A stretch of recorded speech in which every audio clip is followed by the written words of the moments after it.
This is a box of approximately 725 screws. Let's see how approximate that is. It's a long thing to do. You know, when we come up with these ideas, maybe we should think about how painful they're going to be first.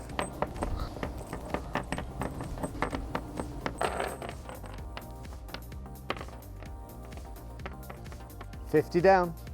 Why do I seem so happy with myself? So how many times you get me to do this? That's great. I'm glad all this was.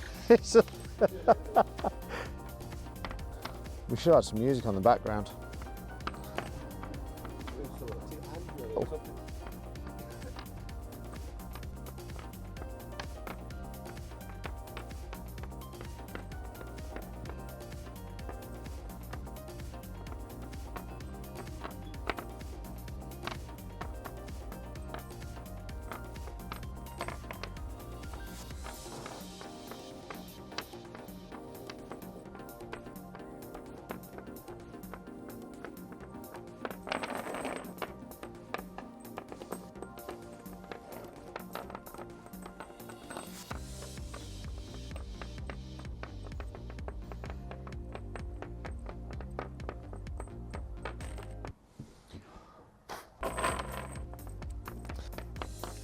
I've now figured out my system.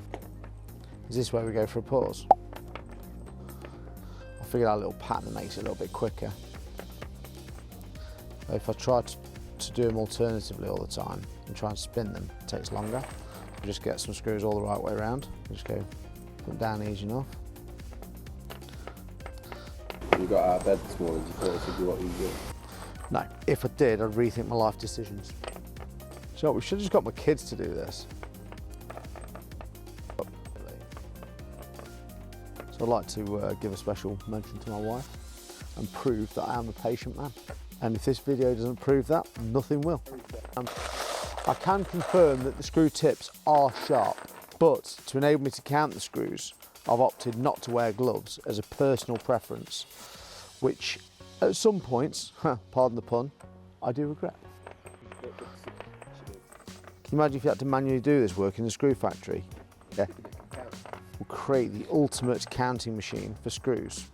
We'll put it on the market, and that doesn't mean me. Have you seen how efficient Dan was at counting these screws? You can hire him on a daily basis.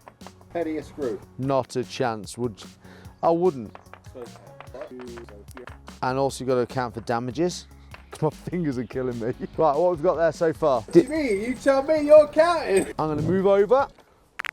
Oh, let's do this. If you look at the beginning of the video, I think my I've sped up quite a bit actually. Practice makes perfect, mate. Do you know what I remember once when I had some groundwork work for me, and I told the lads, says, look, count how many nails we've got left. There's a box of them. They looked at me like I've got 2 heads. And here I am, counting screws. I need to do a stock check. I feel like they're all getting wasted. Lads just throwing nails and screws all over the place. I was like, right, I need to do a stock check. There was this box, and he just had multiple different sizes, screws and nails and all sorts of things. So I was like, right, and he's sorting, segregating, then we need to know what we've got left. Young lads come into the game learning off the gaffers, and if the gaffers don't educate them into the cost of materials, they don't appreciate the true cost of them, and they just say, oh, it's only a screw, launch it on the floor. So when your gaffer drives over it, he's not just angry that you've just done his tyre in, he's also angry at the fact that you waste his materials. That, let's be fair, a decent screw isn't cheap. The cost for a cheap screw is more than the price of the box. It's not just the screw that needs replacing, it's the workmanship, it's the time. Then the true cost for that is your labour, buying materials again, upsetting the client, slowing the program down. It has a massive knock on, and that could be the make or break of making a profit. Like you've heard the phrase, you know, buy quality, buy once, buy cheap, buy twice. And the problem is you've got so many people competing for projects, competing on jobs, and the only way they're able to compete is by buying substandard materials in a lot of cases. As an end user, you should be saying, you know, what quality of materials are you using? you know, but you're not going to go into the bones of it, are you, as an end user? You're not going to go, ooh, I don't know about them screws. But then there's also that risk factor to the contractor for using the substandard screws. You know, you build a stud wall inside someone's house, you're using a decent quality screw, it's going to hold. But then there's going to be kids bouncing about in the house, or dogs running around, bouncing into the wall. If you're using a substandard screw, there's a chance that screw might just snap if you used enough fixings. And Optimax have some great features on their screws. Unfortunately for me, I'm feeling them an awful lot whilst counting them. So you've got the very pointy ends, and believe me, when you're scooping out that box, you're feeling it. You've also got the countersunk heads, little ridges. You've got the wide threads on them. You've also got the cutting blade. So the cutting blade doesn't matter, it's that little bit in there. So when you're drilling in or screwing in, it's kind of drilling in for you. You used to have to pilot hole, then screw. These screws allow you to do it all in one movement. Usability and longevity of life, I'd say. Like the quality of the screw, it does matter. You want to have confidence in the materials you're using, otherwise you're going to be looking over your shoulder and you're worried about getting a bad name. Even though you may have done the job right, but you've used substandard materials, it can get you the bad reputation, which can have a knock-on effect to you winning a job. And you might be starting off just doing the small jobs, trying to get your name out there. That really matters. But also for the bigger players who are getting the big projects, they get calls back in 6, 12 months, 18 months, whatever. Mate, you've done me a project, all the screws are snapping. That's because you use substandard materials. So the quality of the screw does matter.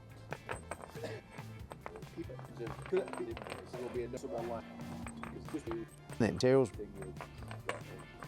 Can you imagine if we did this and started belting down? Oh, I'd lose my will to live. Now I'm going to stand for a minute because I'm short.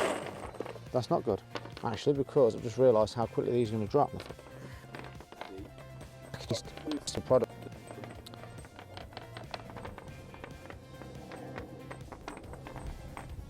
I think I'm going to end up quite short. I've now just spent roughly half an hour checking the quantity of screws. I've counted them out into blocks of 10 and I've come up with 735 screws. So I've actually got more than what it says on the tub. Based on that, I'm pretty happy.